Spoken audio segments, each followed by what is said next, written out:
करते हैं यूनिट 4 की अ, आगे की जो भी टूल्स हैं सूक्ष्ममापी यंत्र हैं उनकी आज क्लास रहेगी। ये पार्ट 2 है। एक पार्ट 1 बना चुके हैं जिसको आप लोग यूट्यूब से देख लीजिएगा। तो चलिए शुरू करते हैं क्लास। अब माइक्रोमीटर तो हमने पढ़ लिया था, अब हम पढ़ेंगे वर्नियर कैलिपर। वर्नियर कैलिपर का आविष्कार फ्रांस के एक वैज्ञानिक पैरी वर्नियर ने किया था। उसी के नाम पर इस कैलिपर का नाम वर्नियर कैलिपर पड़ा। वर्नियर कैलिपर बाजार में विभिन्न परिशुद्धताओं में उपलब्ध है, जैसे 0.1 mm, 0.5 mm, 0.05 mm, 0.02 mm metric प्रणाली में तथा 0.001 ब्रिटिश प्रणाली में। वर्नियर कैलिपर के द्वारा बाहरी, आंतरिक तथा गहराई तीनों प्रकार की मापी ली जा सकती है। अच्छा समझिएगा, ये जो वर्नियर कैलिपर होता है ना, इसके द्वारा बाहरी, आंतरिक तथा गहराई ये तीनों माप एक ही वर्नियर कैलिपर से ली जा सकती है। लेकिन माइक्रोमीटर में क्या होता है कि उसके लिए बाहरी माप के लिए अलग माइक्रोमीटर, आंतरिक माप के लिए अलग माइक्रोमीटर और गहराई की माप के लिए अलग माइक्रोमीटर की आवश्यकता पड़ती है। पर वर्नियर कैलिपर में ये तीनों माप एक ही वर्नियर कैलिपर से ली जा सकती है। ठीक है, ये 6 इंच, 7 इंच, 1 इंच तथा 2 इंच की लंबाई में बाजार में उपलब्ध है। वर्नियर कैलिपर को दो स्केलों की माप के अंतर के सिद्धांत पर कार्य करता है। वर्नियर कैलिपर दो स्केलों की माप के अंतर के सिद्धांत पर कार्य करता है। प्रश्न इससे बहुत ज्यादा पूछा जाता है। हो सकता है कि लगभग हर एग्जाम में इससे रिलेटेड प्रश्न पूछा जाता हो, क्योंकि ये बहुत इंपॉर्टेंट सूक्ष्ममापी यंत्र है। ठीक है, तो ये दो स्केलों की माप के अंतर के सिद्धांत पे कार्य करता है। जब हम देखेंगे आगे ना तो हमको सारा कुछ समझ में आ जाएगा। देखिए, ये वर्नियर कैलिपर हमारा इस तरह का होता है। वर्नियर कैलिपर के मुख्य भाग चित्र में एक साधारण वर्नियर कैलिपर दर्शाया गया है। ये सामान्यतः निकिल क्रोमियम स्टील या वेनेडियम स्टील के बने होते हैं। इसके मुख्य भाग निम्न प्रकार हैं। ये देखेंगे, ये वाला जो हिस्सा है ये और ये, ठीक है ना, ये आंतरिक मापन के लिए है। ठीक है ना, आंतरिक किसी जॉब की आंतरिक माप लेने के लिए। ठीक है, आंतरिक मापन के लिए स्थिर जबड़ा है ये वाला, है ना, ये स्थिर जबड़ा है। और ये कौन सा जबड़ा है, ये चल जबड़ा है। ठीक है, ये जो है ये दोनों जबड़े हैं, ये बाह्य मापन के लिए, किसी जाप की बाहरी माप के लिए। ठीक है, तो ये वाला जबड़ा कैसा हो जाएगा, ये स्थिर जबड़ा है। और ये वाला अंदर वाला हो जाएगा, ये चल जबड़ा है। अच्छा, ये हो गया आंतरिक, ये हो गया बाह्य मापन। अब ये हो गया गहराई की माप के लिए, है ना, डेप्थ मेजरिंग गेज। ठीक है, अब ये जो है लंबा यहाँ से लेके यहाँ तक, ठीक है ना, ये वाला हिस्सा इसको बोलते हैं बीम या मेन स्केल। ठीक है, ये वाला हिस्सा क्या कहलाएगा, इसको बोलेंगे फाइन एडजस्टमेंट स्क्रू। ठीक, अब देखेंगे एक स्केल तो ये हो गई 1 से लेके 17 तक। एक स्केल ये छोटी सी है, ठीक है, इसको बोलते हैं वर्नियर स्केल। क्या बोलते हैं, वर्नियर स्केल। ठीक है, ये क्या है, ये है लॉक स्क्रू। ठीक है, फिर ये क्या है, यहाँ से यहाँ तक, इसको बोलेंगे स्लाइडिंग यूनिट। ठीक है, इस स्लाइडिंग यूनिट को लॉक करने के लिए यहाँ है लॉक स्क्रू। और ये वाला लॉक स्क्रू किसको लॉक करने के लिए, फाइन एडजस्टमेंट यूनिट के लिए। ठीक है ना, ये जो फाइन एडजस्टमेंट यूनिट है इसको लॉक करने के लिए ये वाला स्क्रू है। ठीक है, तो ये हो गए हमारे वर्नियर कैलिपर के भाग। आगे हम इसको इन भागों को विस्तार से पढ़ते हैं। देखिए, चल जबड़ा, वर्नियर स्केल के साथ में मेन स्केल के समान ही चल जबड़ा तथा चल निब लगी होती है। दूसरा है स्थिर जबड़ा। मेन स्केल के अगले भाग में एक स्थिर जबड़ा तथा आंतरिक माप के लिए स्थिर निब लगी होती है। इसमें दो जबड़ों द्वारा आंतरिक तथा बाह्य माप को मापा जा सकता है। फिर है vernier slide. Vernier slide beam पर चलती है। इसे थंब लीवर की सहायता से किसी भी स्थिति में स्थिर किया जा सकता है। अगला है बीम या मेन स्केल। यह एक वेनेडियम स्टील का स्टील रूल के समान चौड़ी परंतु उससे काफी मोटी पट्टी होती है, जिस पर एक ओर mm में तथा दूसरी ओर इंचों में निशान अंकित होते हैं। mm तथा इंचों के दसवें भागों को भी आगे कई भागों में बांटा गया होता है, जैसा कि चित्र में दर्शाया गया है। इसके अगले भाग में एक फिक्स जबड़ा तथा आंतरिक माप के लिए फिक्स निब लगी होती है। फिर है मेन स्केल। मेन स्केल के पीछे साइड में एक ग्रूव होता है, जिससे डेप्थ मेजरिंग ब्लेड स्लाइड करता है। वर्नियर कैलिपर के बाकी सभी भाग मेन स्केल के ऊपर ही स्लाइड करने के लिए फिट किए गए होते हैं। अब अगला है वर्नियर स्केल। यह वर्नियर कैलिपर का मुख्य भाग होता है। इसे मेन स्केल पर स्लाइड करने के लिए बनाया जाता है। इसकी दोनों साइडों में कमानी स्प्रिंग दी होती है जो इसे सदैव एक ही स्थिति में बनाए रखती है। इसके बीच में एक खिड़की कटी होती है जिस पर मेन स्केल के निश्चित भागों को एक से अधिक भागों में बांटा गया होता है। इसे वर्नियर के सिद्धांत इसे वर्नियर के सिद्धांत में स्पष्ट किया गया है। वर्नियर स्केल के साथ में मेन स्केल के समान ही चल जबड़ा तथा चल निब लगी होती है। इसे किसी स्थान पर स्थिर करने के लिए इसके ऊपरी भाग में एक लॉकिंग स्क्रू लगा होता है। यह स्केल एक फाइन एडजस्टमेंट यूनिट से मिला होता है। ठीक है, अब जानते हैं फाइन एडजस्टमेंट यूनिट क्या होती है। ठीक है, fine adjustment unit vernier scale को थोड़ा सा आगे पीछे लेने के लिए इस यूनिट का प्रयोग किया जाता है। इस यूनिट के ऊपर लगे लॉकिंग स्क्रू से इसे स्थिर कर दिया जाता है। ठीक है, ये वाले लॉकिंग स्क्रू से इसे स्थिर कर दिया जाता है। अब इसके नीचे लगे नट को घुमाने पर उसमें लगे स्क्रू के द्वारा वर्नियर स्केल आगे पीछे सरकता है। इसका प्रयोग वर्नियर स्केल के फाइन एडजस्टमेंट के लिए किया जाता है। Depth measuring blade vernier scale के साथ एक बारीक ब्लेड लगा होता है, ये वाला। ठीक है, डेप्थ मेजरिंग ब्लेड लगा होता है जो मेन स्केल में पीछे की ओर बने ग्रूव में स्लाइड करता है। यह ग्रूव बाहर से यह ग्रुप से बाहर ना आए इसके लिए मेन स्केल के आखिरी सिरे पर ग्रुप के ऊपर एक पत्ती लगी होती है। जब वर्नियर स्केल के जबड़े मिले होते हैं तो मेन स्केल पर शून्य वर्नियर स्केल के शून्य के सामने होता है। ऐसे समय में डेप्थ ब्लेड भी मेन स्केल के आखिरी सिरे में मिला होता है। ठीक है, कुछ कैलिपर आंतरिक माप लेने के लिए अलग से जबड़े कुछ कैलिपर में आंतरिक माप लेने के लिए अलग से जबड़े नहीं होते बल्कि बाहरी माप लेने वाले जबड़ों को एक निश्चित मोटाई में बाहर से गोल किया गया होता है। ठीक है, किया होता है। यह मोटाई साधारणतः 10 mm होती है। इस माप को कैलिपर द्वारा ली गई आंतरिक माप में जोड़ दिया जाता है। ठीक है, विशिष्टियां वर्नियर कैलिपर बाजार में 100, 150, 225, 900, 1200 mm के आकार में उपलब्ध होते हैं। अब वर्नियर कैलिपर का अल्पतमांक। ठीक है, पहले यहाँ पढ़ लेते हैं फिर हम आपको स्टेप बाय स्टेप बताएंगे कैसे वर्नियर कैलिपर, बिल्कुल पूरा वर्नियर कैलिपर दिखा के बताएंगे इसी में अच्छे से। किसी वर्नियर कैलिपर द्वारा मापी जा सकने वाली छोटी से छोटी माप उसकी अल्पतम माप या अल्पतमांक कहलाती है। यह अल्पतमांक वर्नियर कैलिपर के मुख्य स्केल पर बने एक खाने के मान तथा वर्नियर स्केल पर बने एक खाने के मान के अंतर के बराबर होती है। मीट्रिक प्रणाली में अल्पतमांक है ना, वे कैलिपर जिनमें मेन स्केल पर केवल के निशान होते हैं। कैसे के निशान होते हैं, उनमें मेन स्केल की 49 दूरी को वर्नियर स्केल के 50 बराबर भागों में बांटा जाता है। ठीक है, देखेंगे मेन स्केल के एक भाग बराबर 1 मेन स्केल के 49 भाग बराबर 49 मतलब एक भाग बराबर 1 हुआ तो 49 भाग बराबर 49 ठीक है, वर्नियर स्केल के 50 भाग बराबर मेन स्केल के 49 भाग, है ना। इसमें लिखा है ना, मेन स्केल के 49 दूरी को वर्नियर स्केल पर 50 बराबर भागों में बांटा गया, तो वर्नियर स्केल के 50 भाग बराबर मेन स्केल के 49 भाग।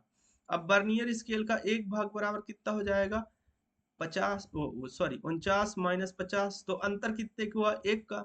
तो यहाँ लिख देंगे अल्पतमांक निकालेंगे तो 1 माइनस 49/50।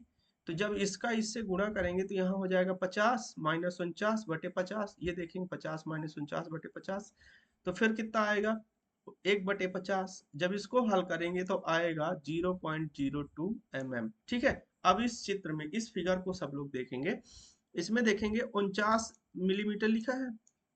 49 मिलीमीटर मतलब यहाँ से लेके यहाँ तक की दूरी कितनी है, 49 मिलीमीटर। पर इस 49 मिलीमीटर को, ये मेन स्केल था, ठीक है, इस 49 मिलीमीटर को ये वर्नियर स्केल के 50 भागों में बांटा गया है। वर्नियर स्केल में 50 भागों में बांटा गया है। ठीक है, इस तरह से होता है। ठीक है, अब हम रीडिंग लेना आगे बताते हैं, पहले ये ब्रिटिश वाला भी समझ लेते हैं। फिर है ब्रिटिश प्रणाली में अल्पतमांक। ब्रिटिश प्रणाली में मेन स्केल को इंचों में 1 इंच को 10 बराबर डिवीजनों में तथा मेन डिवीजन के एक भाग को 4 बराबर सब डिवीजनों में बांटा जाता है। इस प्रकार मेन स्केल पर बने एक डिवीजन का मान 0.01 इंच तथा एक अनुभाग का मान 0.025 इंच, ठीक ना, 1/40 इंच होता है। ठीक है। वर्नियर स्केल पर 25 भाग होते हैं जो मेन स्केल के 24 भागों के बराबर होते हैं। ठीक है। अतः वर्नियर स्केल के 25 भागों का मान बराबर मेन स्केल के 24 भागों का मान, या 24 इंच/40। ठीक है। तो वर्नियर स्केल के एक भाग का मान कितना हो जाएगा? 24, और फिर 25 भाग रहते हैं तो 25 और फिर 40। ठीक है ना। तो 40 × 25 तो 24/1000, तो हो जाएगा 0.024 इंच। अल्पतम माप बराबर कितना होगा? देखेंगे, मेन स्केल के एक भाग का मान माइनस वर्नियर स्केल के एक भाग का मान। वर्नियर स्केल के एक भाग का मान कितना आया था? 0.24 इंच। ठीक है। और मेन स्केल के एक भाग का मान यहाँ आया था ना, यहाँ एक। ठीक है। इसका कितना आया था? 0.025। तो अब इसको माइनस करेंगे। ठीक है। 0.025 माइनस 0.024 तो बराबर कितना आ जाएगा? 0.001 इंच। ठीक है। ये आ गया। और ये हमारी स्केल यहाँ दर्शाई गई है। ठीक है। ये 25 भाग है। ठीक है।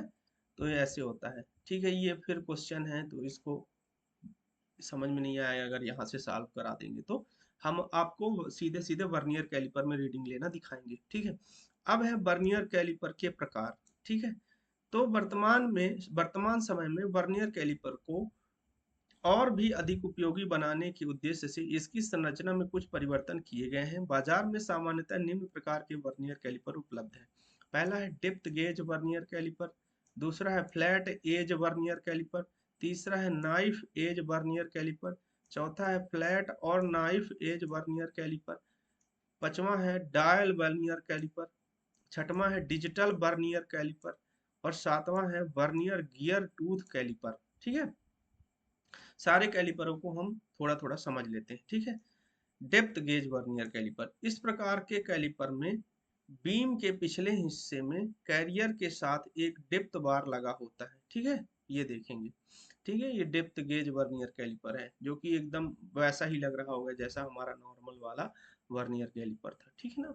डेप्थ बार एक आयताकार स्लॉट है जो बीम के पिछले हिस्से पर लगा होता है, ये वाला। ठीक है।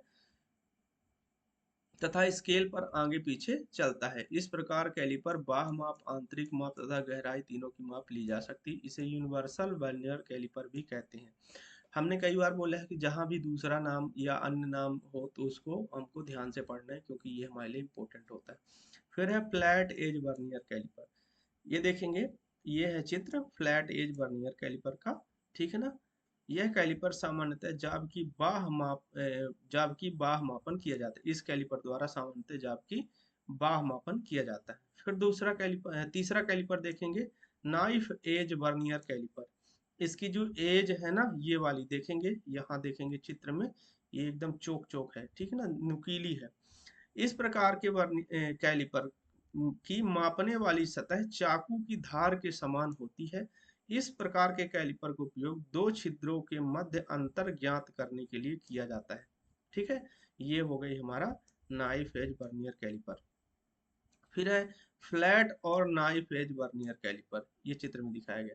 इस प्रकार के वर्नियर कैलिपर के जा में एक और नाइफ एज, दूसरी ओर फ्लैट सतह होती है। ठीक है। इसके द्वारा आंतरिक तथा बाह्य माप ली जा सकती है। ये हमारा हो गया फ्लैट और नाइफ एज। ये वाली सतह कैसी है? फ्लैट है, और इस वाली ये आंतरिक वाली सतह नाइफ एज जैसी है। ठीक है।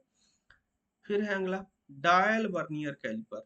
साधारण वर्नियर कैलिपर में माप लेने के लिए वर्नियर स्केल को पढ़कर उसे अल्पतम माप से गुणा करना पड़ता है, जिससे इसमें त्रुटि होने की संभावना रहती है। डायल कैलिपर में वर्नियर स्केल के स्थान पर डायल गेज लगा होता है जो कि 100 भागों में बटा होता है। इसके केंद्र पर लगी सुई इसके 1 mm चलने पर 10 डिवीजन घूम जाती है। यदि यह सुई एक डिवीजन चलती है तो कैलिपर 0.01 mm दूरी तय करता है। ठीक है। अतः इस कैलिपर की अल्पतम मांग 0.01 mm होती है। माप लेने से पहले जबड़ों को मिलाने तथा डायल गेज के डायल को घुमाकर सुई को डायल के शून्य में मिला देते हैं। अब जबड़ों को खोलकर उनमें जाब को पकड़ते हैं तथा मेन स्केल एवं डायल की रीडिंग लेकर जोड़ देते हैं। ठीक है।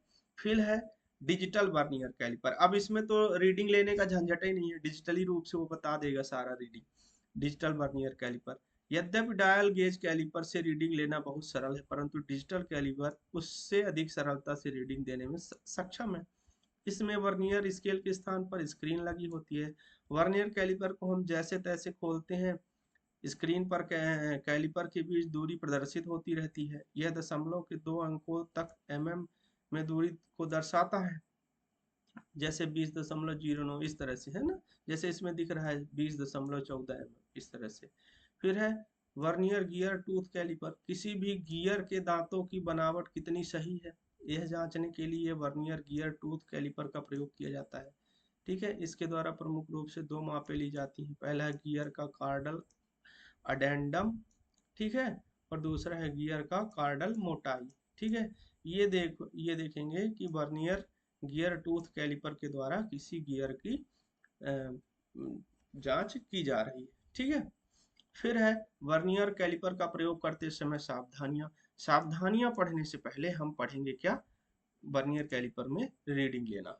अब आपको यहाँ दिख रहा होगा एक वर्नियर कैलिपर, ठीक है, वर्नियर कैलिपर दिख रहा होगा और यहाँ पर उसकी रीडिंग दिख रही होगी। तो ये रीडिंग जो है 16.58 mm में है। ठीक है ना, ये मीट्रिक वर्नियर कैलिपर है, इसमें रीडिंग दिखाई जाएगी mm में। ठीक है। अब हम समझते हैं कि 16.85 आया कहाँ से। तो पहले समझते हैं ये स्केल को।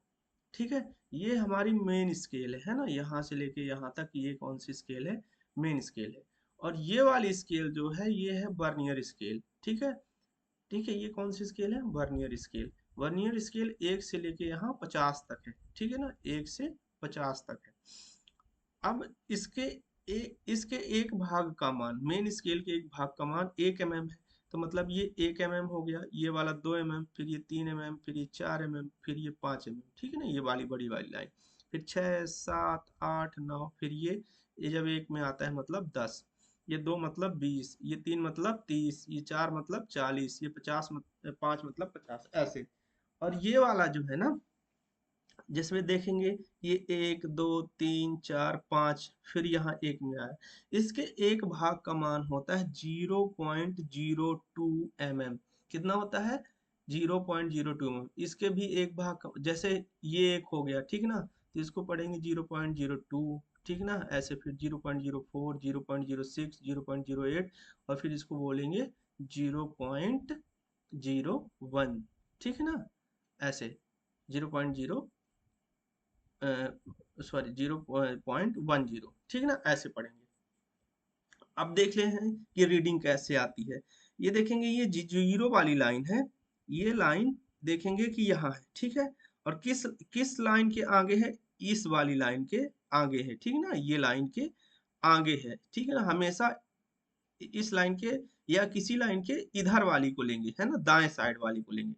तो इस वाली लाइन के आगे है, तो इसकी रीडिंग कितनी आएगी, कैसे पता चलेगा। तो यहाँ देखेंगे ये 5, ये 10, ये 15, और एक ये हो जाएगा 16। तो दशमलव के पहले कितना लिखेंगे, 16। ठीक है, जैसे कि यहाँ लिखा हुआ है। अब दशमलव की बाद की रीडिंग लेते हैं। तो दशमलव की बाद की रीडिंग के लिए नीचे आते हैं वर्नियर स्केल में। अब हमको देखना है कि इधर से कौन सी ऐसी पहली लाइन है जो कि मेन स्केल से एकदम सीध में है। ठीक है, मेन स्केल से एकदम सीध में है, कौन सी ऐसी लाइन है। तो यहाँ से देखना शुरू करेंगे, अच्छे से ध्यान से देखेंगे। आप सब लोग जूम करके भी देख सकते हो अच्छे से, ठीक ना, या अपनी HD पिक्सल बढ़ा के यहाँ से देखेंगे, यहाँ से देखेंगे कौन सी लाइन सीध में, कौन सी है, ये वाली लाइन सीध में। ठीक है, एकदम ये वाली लाइन सीध में। अब देखेंगे कि इसमें थोड़ा सा ये देखेंगे, है ना, 6 के एक पहले की है। अब यहाँ तक की रीडिंग कितनी हो गई थी, हमने बताया था। ठीक है, ये हो गया। अब गिनती करेंगे, ये हो गया 5 10 15 20 25, ठीक ना, 26, 27, 28, 29। ठीक है, 29 हो गई। तो अब 29 का गुणा करेंगे 0.02 में, ठीक है ना, तो कितना हो जाएगा, 0.58 हो जाएगा। ठीक है, या तो हम एक सरल भाषा में समझने के लिए हम इसको मान लेते हैं 10, इसको मान लेते हैं 20, इसको मान लेते हैं 30, इसको मान लेते हैं 40, इसको मान लेते हैं 50। ठीक है, 50 और फिर हर एक का मान 2 है। ठीक है ना, तो ये हो गया 50, फिर 52, 54, 56 और सीधे सीधे 58। तो पॉइंट के बाद कितना आ गया, 58। तो ये हो गया 16.58 और ये mm में है, मीट्रिक में है। ठीक है, चलिए अब दूसरी रीडिंग लेके और फिर समझने की कोशिश करते हैं ये कैसे आया। ठीक है, ये वाली रीडिंग। अब देखेंगे कि ये जो हमारा जीरो वाला हिस्सा है वो कितना आगे, किस वाली लाइन के आगे, ये दो वाली, बड़ी दो वाली लाइन। तो इस बड़ी दो वाली लाइन का मतलब कितना हुआ, 20। ठीक है ना, ये 10 था तो ये 20, तो पॉइंट के पहले कितना आ गया, 20। अब हम देखेंगे कि इधर से, ठीक है ना, कौन सी वर्नियर स्केल की लाइन सीधे सीधे मेन स्केल की लाइन से मिलती है। तो देखेंगे कि यहाँ ये है लेकिन अच्छे से नहीं मिल रही, पर ये वाली लाइन एकदम अच्छे से मिल रही है। तो अब समझेंगे, जैसा कि हमने माना था ये 10, ये 20, तो ये वाली लाइन हो जाएगी 22। तो दशमलव के बाद कितना आ गया, 22। चलिए अब दूसरी रीडिंग लेके फिर से प्रैक्टिस करते हैं, समझ में आएगा। ठीक है, ठीक है, अब ये वाली रीडिंग, अब ये जीरो कितने के आगे है, देखेंगे ये 10 हो गया, फिर ये 11, फिर ये 12। तो दशमलव के पहले कितना आ गया, 12। अब दशमलव के बाद की रीडिंग लेंगे, अब देखेंगे कि कौन से वर्नियर स्केल की लाइन मेन स्केल के एकदम सीध में है। ठीक है, तो अब देखेंगे, यहाँ से देखना शुरू करेंगे कौन सी है, ये भी नहीं है, ये भी, ये कोई भी नहीं है, ये कोई भी नहीं है। ये देखेंगे ये वाली लाइन एकदम जो 6 वाली है ये एकदम सीध में है। ठीक है, तो 6 मतलब 60, सीधे सीधे इसको मान लेंगे 60। ठीक है, चाहे 60 मान ले सीधे सीधे, या तो चाहे 5, 10, 15, 20, 25 और 30 में गुणा कर दे दो का, तो दशमलव के बाद 2 का गुणा करेंगे 30 में तो 60 आएगा। चाहे ऐसे मान ले 60, चाहे गुणा करके मान ले 60, तो आ गया 12.60। अब फिर से दूसरी रीडिंग लेते हैं, फिर से समझने की कोशिश करते हैं। ठीक है, चलिए अब देखेंगे जीरो के इधर वाली लाइन कौन सी है। ठीक है, तो ये देखेंगे 5, 6, 7, 8, तो दशमलव के पहले आ गया 8। ठीक है, अब देखेंगे दशमलव के बाद की स्थिति। तो अब यहाँ से देखेंगे कि वर्नियर स्केल की कौन सी लाइन मेन स्केल से एकदम सीधे से मिलती है। तो देखेंगे इधर से, इधर कोई नहीं है, कोई नहीं है, कोई नहीं है। ठीक है, ये वाली लाइन एकदम सीध में है। ठीक ना, 5 के एक बाद वाली। ठीक है, तो इसको 50 मान लेंगे, तो इसको मान लेंगे 52। ठीक है, तो दशमलव के बाद कितना आ गया, 52। ठीक है, तो ये ऐसे हम क्या करते हैं, रीडिंग लेते हैं। ठीक है, चलिए अब आगे आते हैं वर्नियर कैलिपर के प्रयोग करते समय सावधानियां। वर्नियर कैलिपर का प्रयोग करते समय निम्नलिखित सावधानियां अपनानी चाहिए। पहला है, वर्नियर कैलिपर एक सूक्ष्म मापी उपकरण है जो अति संवेदनशील होता है, अतः इसे सावधानी से रखना चाहिए। इसे नीचे गिरने अन्यथा अन्य हैंड टूल्स की चोट लगने से बचाया जाना चाहिए। साथ ही इसे कर्तन औजारों से पृथक रखना चाहिए। दूसरा, मापन के समय इस पर बहुत अधिक दबाव नहीं डालना चाहिए। ठीक है, तीसरा, मापने से पहले इसकी शून्य त्रुटि चेक कर लेनी चाहिए। फिर है चौथा, फाइन एडजस्टिंग स्क्रू का प्रयोग करते समय अधिक बल नहीं लगाना चाहिए क्योंकि इससे वह टेढ़ा हो सकता है अथवा रीडिंग में अंतर आ सकता है। पांचवा, इसके जबड़े जाब की सतह पर कम से कम रगड़ खाने चाहिए क्योंकि अधिक रगड़ खाने से ये शीघ्र ही घिस जाते हैं। ठीक है, फिर छठवां, घूमते हुए जाब पर इसके द्वारा कभी भी माप नहीं लेनी चाहिए। फिर सातवां, कम प्रकाश में वर्नियर कैलिपर द्वारा परिशुद्ध रीडिंग लेने के लिए मैग्नीफाइंग ग्लास का प्रयोग करना चाहिए। आठवां, कार्य समाप्त होने के पश्चात इसे अच्छी तरह से साफ करके रखना चाहिए। अब जो सबसे ज्यादा प्रश्न पूछा जाता है हमसे, वर्नियर कैलिपर और माइक्रोमीटर में अंतर समझ लेते हैं। वर्नियर कैलिपर और माइक्रोमीटर में क्या अंतर होता है। पहला, वर्नियर कैलिपर द्वारा मीट्रिक तथा ब्रिटिश दोनों माप एक साथ ले सकते हैं। ठीक है, माइक्रोमीटर में, जबकि माइक्रोमीटर द्वारा ब्रिटिश तथा मीट्रिक माप लेने के लिए अलग अलग माइक्रोमीटर की आवश्यकता होती है। दूसरा, वर्नियर कैलिपर अधिक परास की माप लेने में सक्षम है, जबकि माइक्रोमीटर अधिक परास की माप लेने में अक्षम है। ठीक है ना, सामान्यतः 300 किलोमीटर की माप लेने के लिए 300 mm है, इसको किलोमीटर नहीं, इसको mm बोलेंगे। 300 mm की माप लेने के 12 माइक्रोमीटर की आवश्यकता पड़ती है। तीसरा, वर्नियर कैलिपर द्वारा जाब की बाह्य तथा आंतरिक गहराई मापी जा सकती है। माइक्रोमीटर द्वारा बाह्य तथा आंतरिक माप विभिन्न प्रकार के माइक्रोमीटर द्वारा ली जाती है। ठीक है। चौथा, mm में वर्नियर कैलिपर द्वारा न्यूनतम 0.02 mm माप ली जा सकती है। माइक्रोमीटर द्वारा mm में न्यूनतम 0.01 mm माप ली जा सकती है। ठीक है। फिर है पांचवा, वर्नियर कैलिपर द्वारा परिशुद्ध माप लेना संभव नहीं है। माइक्रोमीटर द्वारा परिशुद्ध माप लेना संभव है। फिर छठवां है, वर्नियर कैलिपर पर रीडिंग पढ़ने के लिए अत्यधिक अभ्यास की आवश्यकता होती है। ठीक है। फिर इसमें है, वर्नियर कैलिपर की तुलना में माइक्रोमीटर पर रीडिंग पढ़ना अत्यंत सरल है। फिर है अगला टॉपिक पढ़ते हैं, गेज। गेज एक ऐसा मापक यंत्र है जिसके द्वारा अवयव के साइज को मापकर तथा तुलना करके उत्पादन में समय को नियंत्रित किया जाता है। ठीक है। जिससे उसकी अंतर परिवर्तनीयता सुनिश्चित किया जा सके। किसी कारीगर द्वारा गेज का प्रयोग निम्नलिखित उद्देश्यों की पूर्ति हेतु किया जाता है। पहला है, इसके प्रयोग से समय की बचत होती है। दूसरा, इसके प्रयोग से बनाए जाने वाले जाब में कम खर्च होता है। तीसरा, इसके प्रयोग से जाब को जांचने में कम समय लगता है। भिन्न भिन्न प्रकार के जाब के साइजों को मापने के लिए भिन्न भिन्न प्रकार के गेजों का प्रयोग किया जाता है।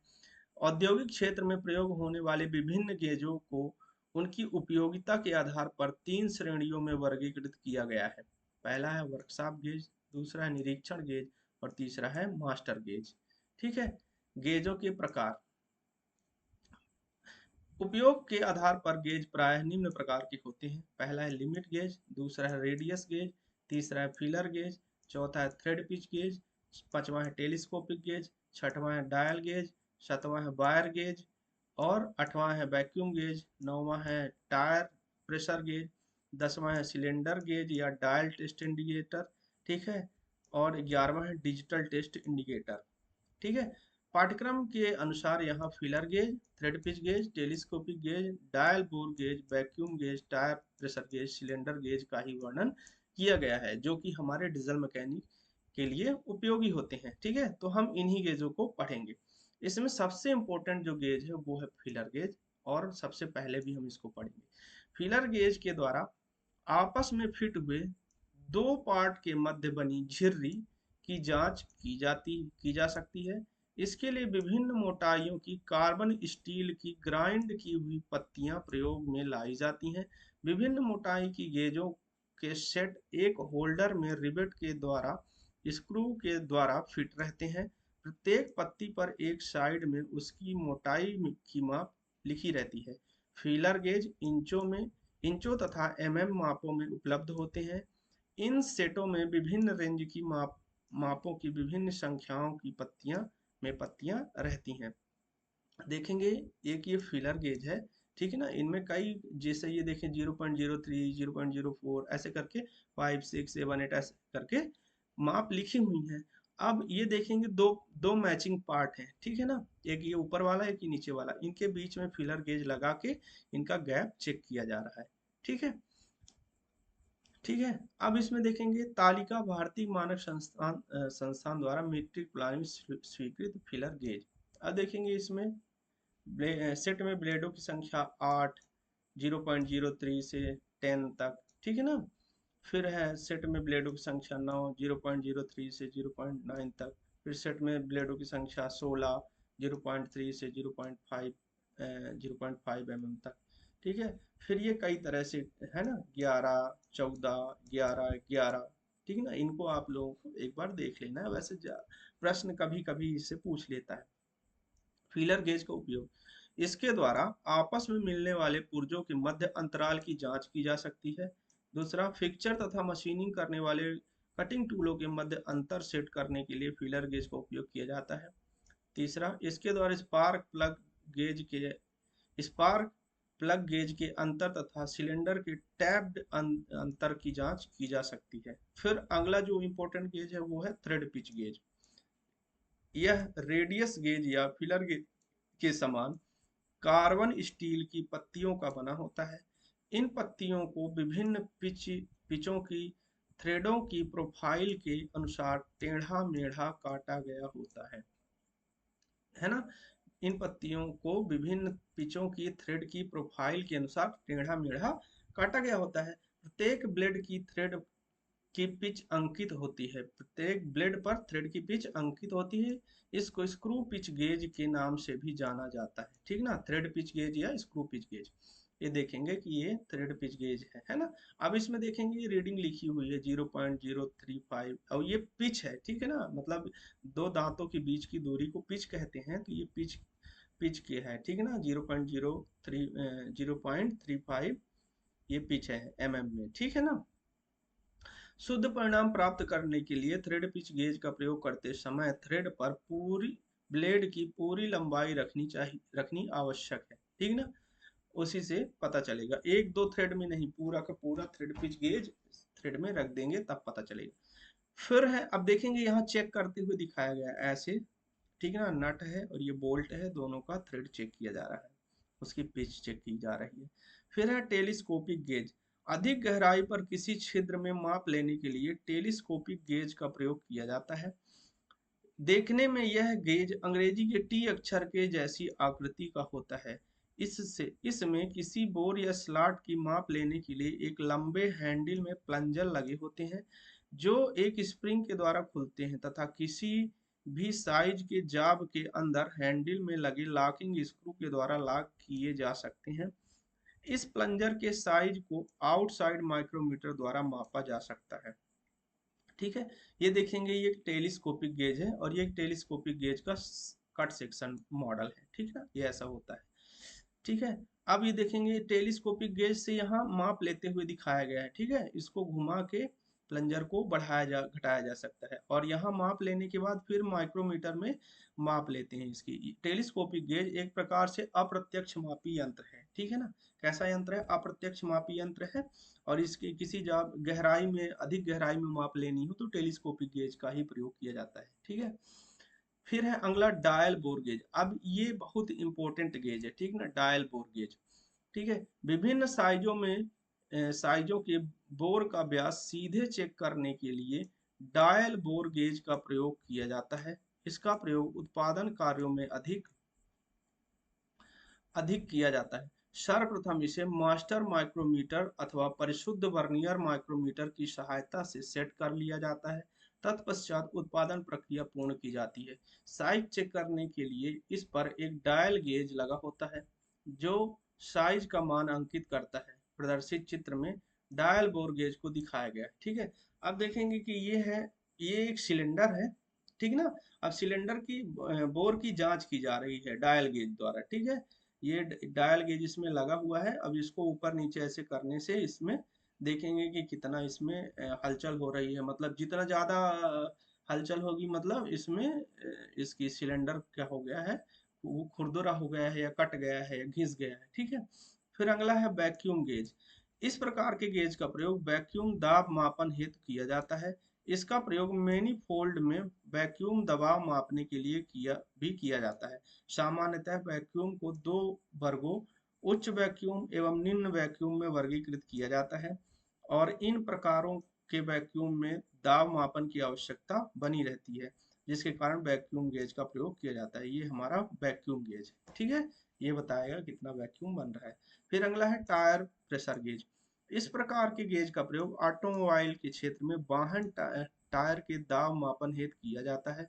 वाहनों में टायर एक आवश्यक अवयव है, अतः इसे व्यवस्थित क्रियाशील बनाए रखना चालक का कर्तव्य है। सामान्यतः इस गेज में एक डायल लगा होता है जिसमें एक हॉज पाइप संयोजित होता है, जिससे टायर के दाब मापने हेतु टायर ट्यूब वाल्व बॉडी पर प्रवेश कराया जाता है और अंतः दबी हुई वायु का मान पाउंड प्रति वर्ग इंच या किलोग्राम प्रति वर्ग सेंटीमीटर में डायल पर दर्शाता है, ठीक है। चित्र में एक टायर प्रेशर गेज दर्शाया गया। अब मैं इसको इतना अच्छे से इसलिए पढ़ा रहा हूँ कि कभी कभी क्या होता है, टायर प्रेशर गेज का चित्र दे देता है, ठीक है ना, और हम बता देते हैं कि ये कैसा है, वैक्यूम गेज है। तो वैक्यूम गेज अलग चीज होती है, इसमें देखेंगे रीडिंग माइनस में लिखी हुई है। कैसी है? माइनस में। देखेंगे 0, -5, -10, -15, -20, -25, -30। देखेंगे इसमें कैसी है? माइनस में रीडिंग है।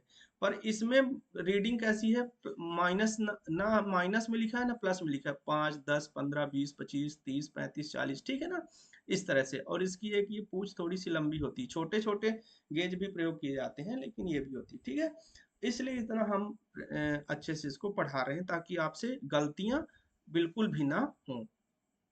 अब है सिलेंडर गेज या डायल टेस्ट इंडिकेटर। ठीक है, डायल टेस्ट इंडिकेटर एक उच्च परिष्करण वाला यंत्र है जिसका प्रयोग अवयवों के साइज के विचलन को ज्ञात करने एवं तुलना करने में किया जाता है। वास्तव में एक तुलनात्मक अध्ययन करने वाला यंत्र है। इसे एक मापक यंत्र न कहकर तुलना करने वाला यंत्र कह सकते हैं। डायल टेस्ट इंडिकेटर का प्रयोग लेथ मशीन पर जाब को सेंटर में सेट करने के लिए किया जाता है। इसके अतिरिक्त डायल टेस्ट इंडिकेटर का प्रयोग किसी जाब की समतलता, सीधापन, समांतरता आदि के निरीक्षण के लिए भी किया जाता है। वर्नियर कैलिपर तथा माइक्रोमीटर के विपरीत यह यंत्र प्रत्यक्ष पाठ्यांक न दर्शाकर उसमें लगे अंशांकित डायल की सहायता से पाठ्यांक को दर्शाता है। ठीक है, अब ये देखेंगे कि डायल टेस्ट इंडिकेटर को कैसे हम किसी जॉब में लगा के माप रहे हैं। देखेंगे यहाँ एक चुंबकीय आधार है जिस जो कि यहाँ ये मैग्नेट होता है जो कि किसी भी लोहे की उसमें चिपक जाता है, और उसमें लगी स्टैंड होती है इस जिसको हम स्टेम बोलते हैं। और एक स्टैंड के द्वारा, एक लीवर के द्वारा इसको डायल गेज को यहाँ फिट किया जाता है। ठीक है, ठीक है। डायल टेस्ट इंडिकेटर का सिद्धांत: प्लंजर अथवा सुई की सूक्ष्म गति के आवर्धन को वृत्ताकार पैमाने पर सूचक की घूर्णन गति के रूप में रूपांतरित करता है तथा रैक व पिनियन साइज के अंतर को यांत्रिक विधि से बड़ा करके डायल पर दिखाता है। अब देखो ये तो बहुत बड़ा चीज हो गई बताना। अगर आपसे कोई भी डायल टेस्ट इंडिकेटर का सिद्धांत पूछता है तो आपको बताना है रैक एवं पिनियन के सिद्धांत पर कार्य करता है। किसके सिद्धांत पर? रैक एवं पिनियन के सिद्धांत पर कार्य करता है, और यही ज्यादातर प्रश्न में पूछा जाता है। ठीक है, अब डायल टेस्ट इंडिकेटर के भागों के नाम देख लेते हैं। ठीक है, ये देखेंगे ये क्या है? Gear wheel. ये वाला हिस्सा क्या है? पिनियन। ये वाला हिस्सा क्या है? Bearing rest. ठीक है, फिर ये क्या है? तनाव स्प्रिंग के साथ, वो सॉरी ये क्या है? ये डबल लीवर है। ये क्या है? गाइड पिन है। ठीक है, फिर ये बाहरी भाग क्लाइंपिंग स्टैंड है। ये कट सेक्शन मॉडल है, तो आप लोगों को बहुत ज्यादा अच्छे से समझ में आ नहीं रहा होगा। ठीक है, अब ये देखेंगे ये इस तरह का डायल गेज होता है। ठीक है, इसमें एक बड़ी सुई दिखाई गई है। ठीक है, बड़ी सुई, और यहाँ 0 से लेके 100 तक मान अंकित है। ठीक है, एक छोटी सुई दिखाई गई है जहाँ 0 से लेके 9 तक मान अंकित है, या इसको यहाँ तक 10 मान सकते हैं। ठीक है ना, 10 तक मान अंकित है। अब ये जो ये जो छोटी वाली सुई दिखाई गई है ना, ये 1 mm को दर्शाती है। किसको दर्शाती है? 1 mm को। ठीक है ना, 1 mm को दर्शाती है। ठीक है, और जो ये बड़ी वाली सुई है ना, ये दशमलव के बाद की संख्या को दर्शाती है। दशमलव के बाद दो संख्याओं को दर्शाता है। ठीक है, इस डायल टेस्ट इंडिकेटर का लीस्ट काउंट कितना होता है? 0.01 mm। कितना होता है? 0.01 mm होता है। ठीक है, अब जैसे ये पॉइंट, ये छोटा वाला पॉइंट 3 में दिखा रहा है ना, दिखा रहा है ना, तो इसका जो अगर हम रीडिंग लेना चाहे, जैसे अभी ही अगर हम इसका रीडिंग लेना चाहे, तो ये छोटा वाला पॉइंट 3 में दिखा रहा है, तो पॉइंट के पहले कितना आ जाएगा? 3 आ जाएगा। ठीक है, फिर पॉइंट, अब ये वाला हिस्सा कहाँ दिखा रहा है? ये 10 है, तो फिर ये 11 और ये 12, तो पॉइंट के बाद आ जाएगा 12। ठीक है, 12 mm। ठीक है, ऐसे करके। अब मान के चलिए कि ये पॉइंट वाला, ये पॉइंट दिखा रहा है यहाँ। ठीक है, ये हो गया यहाँ 5 में, और ये वाली जो सुई है, ये बड़ी वाली सुई आपको दिखा रहा है यहाँ। ठीक है, तो इसकी रीडिंग कितनी हो जाएगी? इसकी रीडिंग हो जाएगी 5, पॉइंट के पहले आ जाएगा, और ये कितना हो जाएगा? 40, 41, 42, 43, 44, ये 45, तो ये हो जाएगा पॉइंट के बाद 45। ठीक है, फिर ये mm में हो जाएगा। ठीक है, ये mm। तो 5.45 ऐसे हो जाएगा। तो ऐसे हम डायल की रीडिंग, डायल टेस्ट इंडिकेटर की रीडिंग भी लेते हैं मीट्रिक प्रणाली में, वाले में। ठीक है, ये तो हम पहले ही बता दिए रीडिंग लेना आपको। मीट्रिक प्रणाली में डायल टेस्ट इंडिकेटर का अल्पतमांक। मीट्रिक प्रणाली में स्पिंडल पर 25 लंबाई का 50 दांतों वाला एक रैक कटा होता है। यह रैक एक दांता ऊपर उठने पर 1/2 चलता है। रैक के साथ एक 10 दांतों वाला एक पिनियन मैच करता है।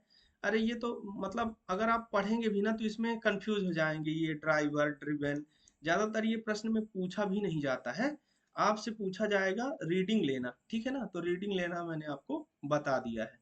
ठीक है, फिर है ब्रिटिश वाला, ठीक है ना, तो ब्रिटिश वाला इंच वाला है, मतलब ठीक ना, इसका जो लिस्ट काउंट होगा वो कितना हो जाएगा, ठीक है, 0.001 इंच हो जाएगा। और मीट्रिक में जो लिस्ट काउंट आता है वो कितना होता है, 0.01 ठीक है, तो मैंने अभी आपको जो यहाँ रीडिंग लेना बताया था वही 0.01 वाला ही बताया था। ठीक है ना, 0.01 में कैसे लेते हैं।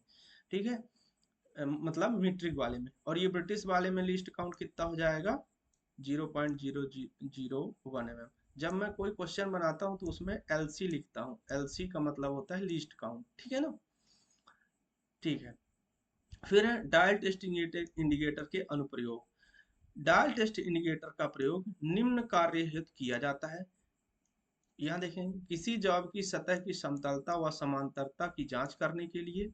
दूसरा, ये देखेंगे किसी जाप की समतलता और समांतरता की जांच की जाती है, जाप की समांतरता की जांच की जा रही है। ठीक है, दूसरा, किसी जाप का टेपर चेक करने के लिए।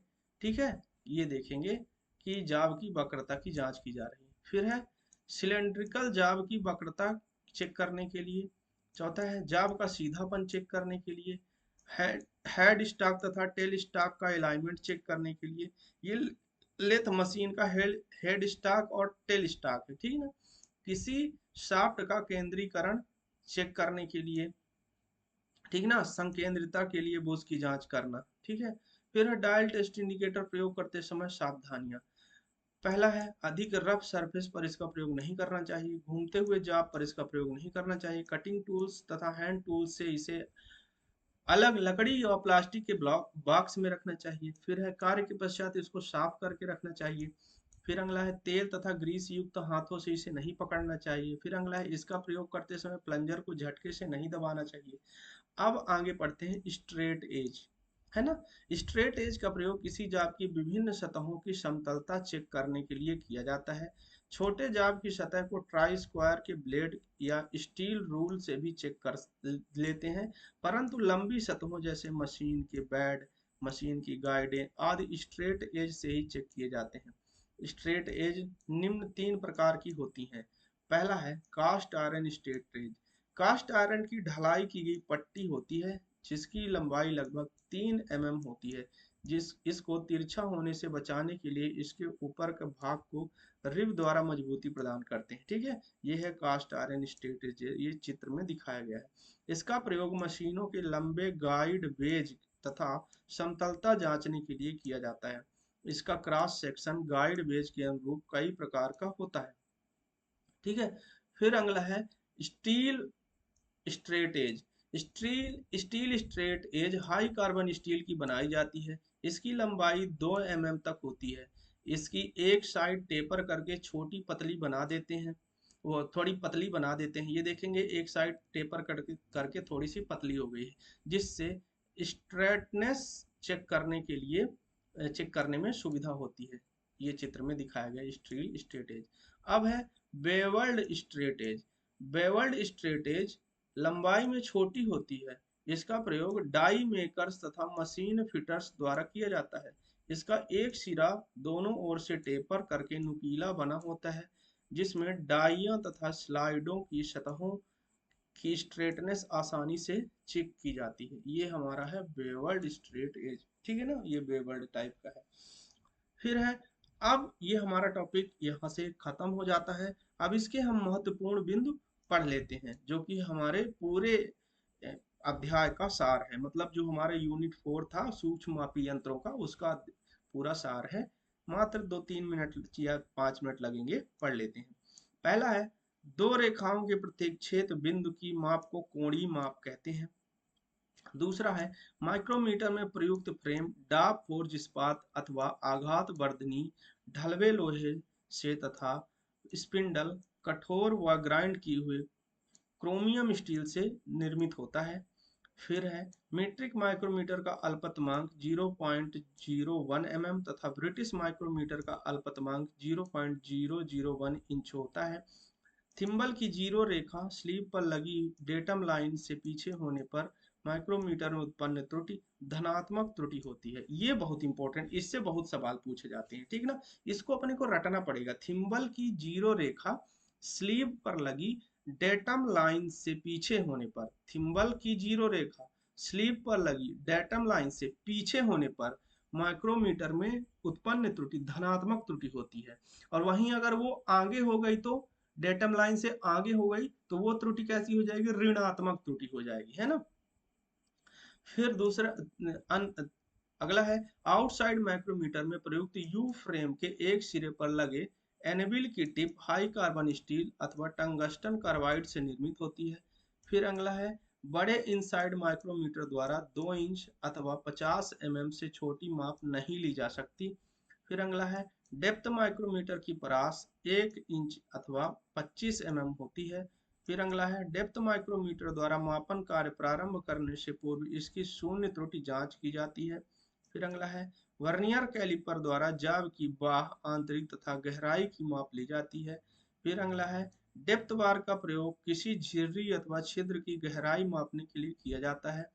फिर अगला है, ब्रिटिश प्रणाली के अंतर्गत वर्नियर कैलिपर की अल्पतमांक 0.001 इंच तथा मीट्रिक प्रणाली के अंतर्गत 0.02 mm होती है। डायल कैलिपर में वर्नियर स्केल के स्थान पर डायल गेज का प्रयोग किया जाता है। अगला है, गेज द्वारा जाब की माप लेने में समय की बचत के साथ जाब के निर्माण में होने वाले व्यय भी कम हो जाता है। अगला पढ़ेंगे, फिलर गेज द्वारा आपस में फिट किए गए दो अवयवों के मध्य बनी झिर्री की जांच की जाती है। अगला है, thread pitch gauge radius gauge filler gauge की भांति कार्बन स्टील की पत्तियों का बना होता है। अगला है, थ्रेड पिच गेज को स्क्रू पिच गेज भी कहते हैं। अगला है, अधिक गहराई पर किसी छिद्र की माप लेने के लिए टेलीस्कोपिक गेज का प्रयोग किया जाता है, जिसकी आकृति अंग्रेजी वर्णमाला के टी अक्षर की भांति होती है। फिर अगला है, डायल बोर गेज का प्रयोग सामान्यतः उत्पादन कार्यों में किया जाता है। अगला, डायल बोर गेज को सेट करने के लिए मास्टर माइक्रोमीटर अथवा वर्नियर माइक्रोमीटर का प्रयोग किया जाता है। अगला है, मैनीफोल्ड में दबाव मापन के लिए वैक्यूम गेज उपयुक्त होता है। फिर अगला है, ऑटोमोबाइल के क्षेत्र में टायर ट्यूब वाल्व का दबाव टायर दाब गेज द्वारा मापा जाता है।